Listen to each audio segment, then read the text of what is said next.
Students, आप सभी अच्छे होंगे। ओके, आज हम नया टॉपिक शुरू करेंगे जो जिसका नाम है संज्ञा। अब देखिए संज्ञा होती क्या है। सबसे पहले हमें पता होना चाहिए संज्ञा क्या होती है। संज्ञा अर्थात नाम। दुनिया में जिस भी चीज का नाम है वो क्या है, उस नाम की संज्ञा है। अर्थात अब आप देखिए अपने आसपास देखो, क्या आपके आसपास जितनी भी चीजें हैं सबका नाम है या नहीं? अगर उनका नाम है तो वो क्या है, संज्ञा। तो संज्ञा किसे कहते हैं? सबसे पहली बात ये बन जाती है। ओके, परिभाषा क्या बन जाती है? किसी व्यक्ति, वस्तु, प्राणी, स्थान या भाव आदि का बोध कराने वाले शब्द संज्ञा कहलाते हैं। अब देखिए जो भी चीजें हैं हमारे आसपास, या तो वो कोई व्यक्ति होगा या वस्तु होगा या स्थान होगा या प्राणी होगा या भाव होगा। कहने का मतलब क्या है, इनसे बाहर नहीं मिलेगा। ओके, तो जितने भी जो भी चीज है संसार में उन सब का नाम है और वो नाम ही क्या है, संज्ञा। ओके, तो संज्ञा को नाम भी कहते हैं। और परिभाषा क्या बनी? किसी व्यक्ति, वस्तु, स्थान, प्राणी, भाव आदि का बोध कराने वाले शब्दों को संज्ञा कहते हैं। अब देखो व्यक्ति कहा, तो व्यक्तियों के नाम कर लेते हैं। सबसे पहले व्यक्तियों के नाम, आप अपना ही नाम लिख सकते हैं। राम लिख सकते हैं, रोहित, ओके, मोहन, ओके, सीमा आदि। आदि यहाँ क्यों लिखेंगे कि इतने ही नहीं है और भी हैं, आदि लगा देंगे। ओके, वस्तुओं के नाम, वस्तु क्या क्या है अपने आसपास देखो। वस्तु क्या क्या है? मेज, कुर्सी, पुस्तक, ओके आदि। और भी हैं, आप इसमें और भी डाल सकते हैं। आदि मैं यहाँ इसलिए डाल रही हूँ ताकि इसमें आगे भी आ जाए। प्राणियों के नाम, प्राणी कुत्ता, बिल्ली, गाय, भैंस, घोड़ा आदि। ओके, तो क्या लिखूं? कुत्ता, बिल्ली, घोड़ा, अपने आसपास के देख लो आप, घोड़ा आदि। ओके, अब स्थानों के नाम, स्थान एक तो आप जहां रह रहे हैं वो ही डालें। सबसे पहले अपना, अपने गांव का, अपने शहर का ही नाम डाल सकते हैं, जैसे सोनीपत, ठीक है, पानीपत, दिल्ली, जहां आप पढ़ रहे हैं उसका नाम, मतलब कोई भी शहर का नाम, जहां भी, जिस स्थान पर भी आप रह रहे हैं, जहां से आप आते हैं, स्कूल जाते हैं, ऐसे कोई भी नाम। भावों के नाम, भाव, भाव क्या होते हैं? जो मन में उठते हैं। ओके, ये दिखाई नहीं देते, इन्हें महसूस किया जाता है। जैसे खुशी, खुशी, घृणा, ईमानदारी, ओके, ईमानदारी आदि। ठीक है, तो ये क्या हुआ? संज्ञा। संज्ञा के अंतर्गत कौन कौन क्या क्या आ जाता है? व्यक्ति का नाम, वस्तु का, प्राणी का, स्थान का और भाव का। तो इन्हीं के आधार पर संज्ञा को कितने भागों में बांट दिया? 3 भागों में। ओके, तो अब आ गया है संज्ञा के भेद। इन्हीं के आधार पर संज्ञा के भेद बना दिए। संज्ञा के भेद कितने हैं? 3। ठीक है, सबसे पहले व्यक्तिवाचक संज्ञा, व्यक्तिवाचक संज्ञा। सेकंड है ये है, और ये है जातिवाचक संज्ञा।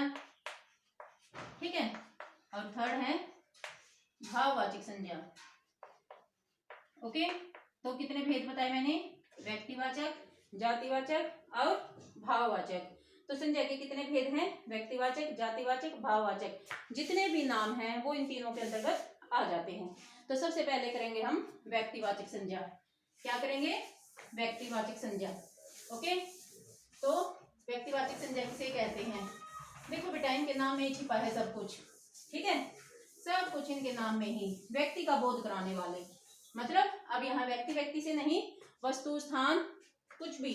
तो एक बार मैं बता देती हूँ व्यक्तिवाचक संज्ञा। फर्स्ट क्या है? व्यक्तिवाचक संज्ञा। अब देखो व्यक्तिवाचक, किसी एक ही विशेष व्यक्ति, क्या बताया मैंने?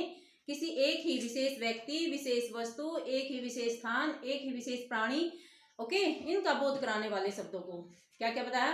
किसी एक ही व्यक्ति, विशेष, एक ही विशेष वस्तु, एक ही विशेष स्थान, एक ही विशेष प्राणी का बोध कराने वाले शब्दों को क्या कहेंगे? व्यक्तिवाचक संज्ञा। जैसे अब देखो, परिभाषा नहीं लिख रही हूं मैं, बता दिया मैंने। ओके, जैसे, या फिर लिख देती हूँ, चलो जिन शब्दों से लिख देती हूँ, जिन शब्दों से किसी एक ही विशेष व्यक्ति,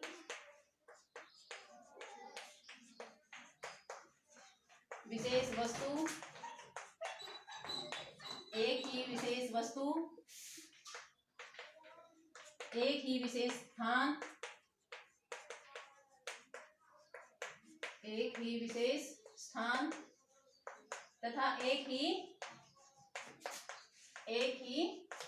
या लगा सकते हैं, या एक ही विशेष प्राणी का बोध हो, विशेष प्राणी का बोध हो, तो उसे क्या कहेंगे? व्यक्तिवाचक संज्ञा कहते हैं, या उसे व्यक्तिवाचक संज्ञा कहेंगे। अब एक ही मतलब आप देखिए, जैसे राम, राम क्या है? क्या है? एक ही विशेष व्यक्ति का नाम है। अब आप कई बच्चे क्या कहेंगे कि मैम राम तो दूसरे का भी नाम है, लेकिन उसके रंग रूप, उसके गुण, उसके माता पिता के नाम वो तो उससे अलग है, तो उस जैसा तो कोई नहीं है। ओके, तो एक ही विशेष व्यक्ति, एक ही विशेष वस्तु, एक ही विशेष स्थान, ठीक है। अब देखो, जैसे मैंने लिख दिया राम, मोहित, कोई भी आप नाम ले सकते हैं, हिमालय, हिमालय, ओके, नाम है, हिमालय एक ही है, ओके, गंगा, गंगा नदी है, वैसे ये एक विशेष नाम है ना इसका, मतलब ज्यादा में से कोई एक नाम रख दे, वो क्या है? व्यक्तिवाचक संज्ञा। चेतक, घोड़ा था महाराणा प्रताप का, ओके, घोड़े में से हमने नाम रख दिया चेतक, तो एक ही विशेष व्यक्ति, विशेष वस्तु, विशेष स्थान यहाँ पर बन गया है, ठीक है, विशेष प्राणी, तो ये क्या बन गए? व्यक्तिवाचक संज्ञा। ओके, अब बात आती है जातिवाचक संज्ञा की। सेकंड, जातिवाचक संज्ञा। अब देखो, ऊपर हमने क्या पढ़ा था कि एक ही विशेष व्यक्ति, विशेष वस्तु, विशेष स्थान, विशेष प्राणी का बोध कराने वाले शब्दों को व्यक्तिवाचक संज्ञा कहते हैं। अब आया है जातिवाचक संज्ञा। देखो, जाति, यहाँ व्यक्ति था, विशेष व्यक्ति, वस्तु, स्थान, यहाँ जाति का बोध कराएगा, मतलब क्या है? एक ही विशेष व्यक्ति, विशेष वस्तु, विशेष स्थान, विशेष प्राणी का बोध न कराकर पूरी जाति का, क्या कहा मैंने?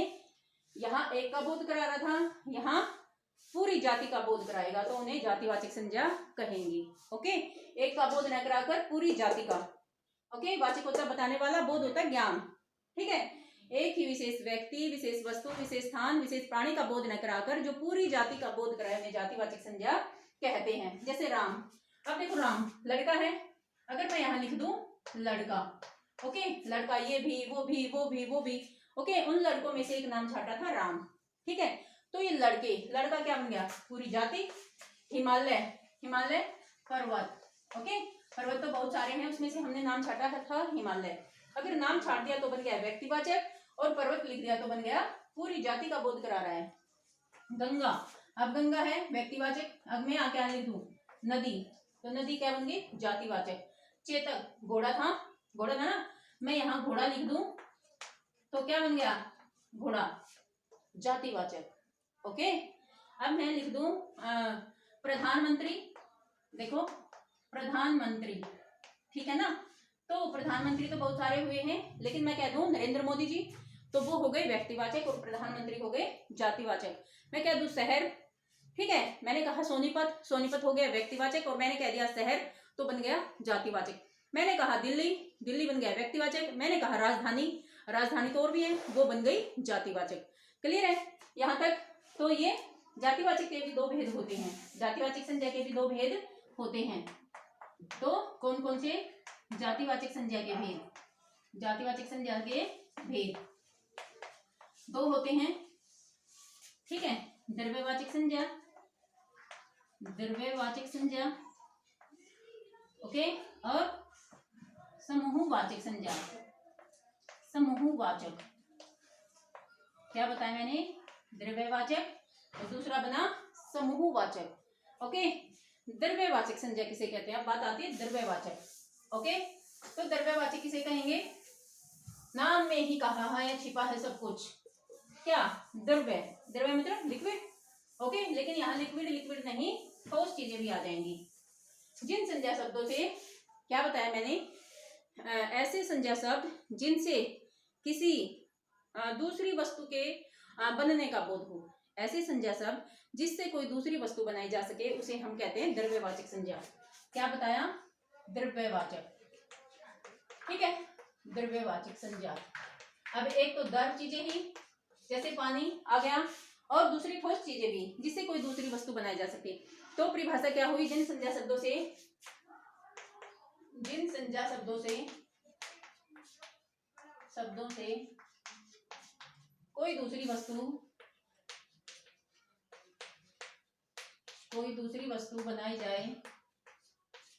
कोई दूसरी वस्तु बनाई जाए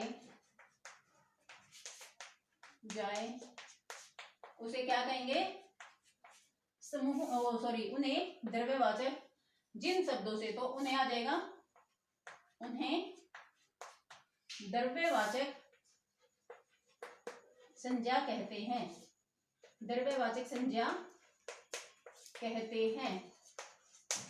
ओके, अब आप देख लेंगे कौन कौन सी होती है वो चीजें। जैसे मैंने कहा लकड़ी। क्या कहा? लकड़ी।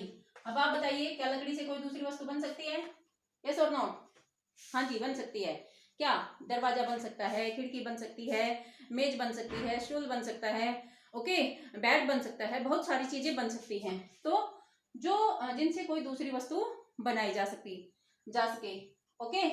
और एक इन्हें मापा जा सकता है, इन्हें गिना जा सकता है, इन्हें मापा जा सकता है, गिना नहीं जा सकता। ठीक है ना?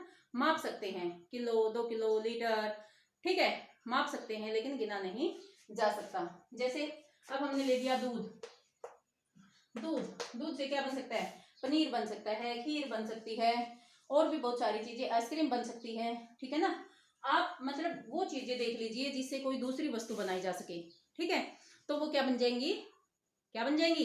द्रव्यवाचक संज्ञाएं। ओके, जिन संज्ञा शब्दों से कोई दूसरी वस्तु बनाई जाए वो किसके अंतर्गत आ जाएंगी? द्रव्यवाचक संज्ञा के अंतर्गत।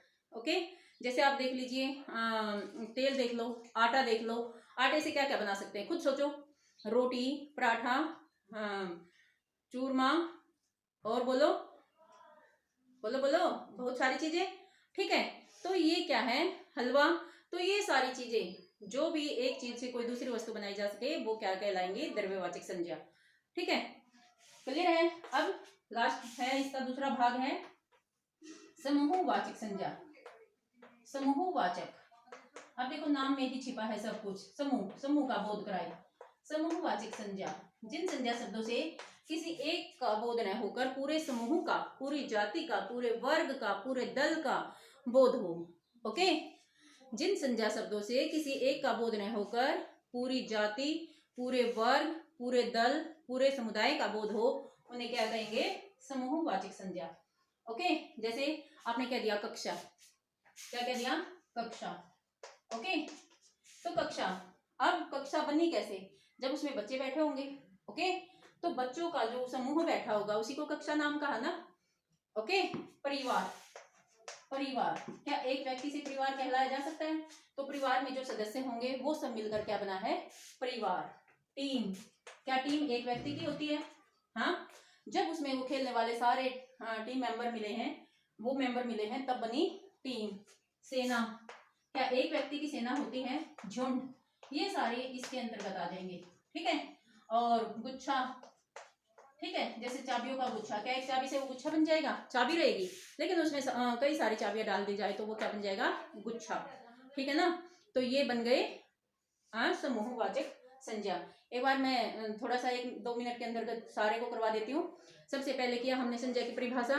ओके, किसी व्यक्ति, वस्तु, स्थान, प्राणी, भाव आदि के नाम को संज्ञा कहते हैं। फिर संज्ञा के 3 भेद होते हैं: व्यक्तिवाचक, जातिवाचक, भाववाचक। अब किया हमने व्यक्तिवाचक, किसी एक ही विशेष व्यक्ति, विशेष वस्तु, विशेष स्थान, विशेष प्राणी का बोध कराने वाले शब्दों को व्यक्तिवाचक संज्ञा कहते हैं। ओके, जैसे कोई भी नाम ले लीजिए आप, पूरे ज्यादा में से एक नाम निकाल दिया, ठीक है, तो वो क्या बन गया? व्यक्तिवाचक। जैसे आपके बैग में पुस्तकें हैं, ओके, पुस्तक जातिवाचक, उसमें से आपने कहा वाणी पुस्तक, वाणी हिंदी की है ना, तो वो बन गई व्यक्तिवाचक। शिवा, वो बन गई व्यक्तिवाचक। ओके, उसमें से पूरा में से एक नाम निकाल दिया, एक अलग छाट दिया। फिर होता है जातिवाचक। कि एक का बोध न कराकर जो पूरी जाति का बोध कराए, जैसे लड़का, पुस्तक, ओके। और फिर फिर जातिवाचक के भी दो भेद, द्रव्यवाचक, समूहवाचक। जिससे कोई दूसरी वस्तु बने, ओके, वो द्रव्यवाचक, और समूह एक का बोध न कराकर पूरे समूह का जो बोध कराए वो समूहवाचक संज्ञा कहलाती है। ओके, आगे का करेंगे हम नेक्स्ट वीडियो में जी। ओके।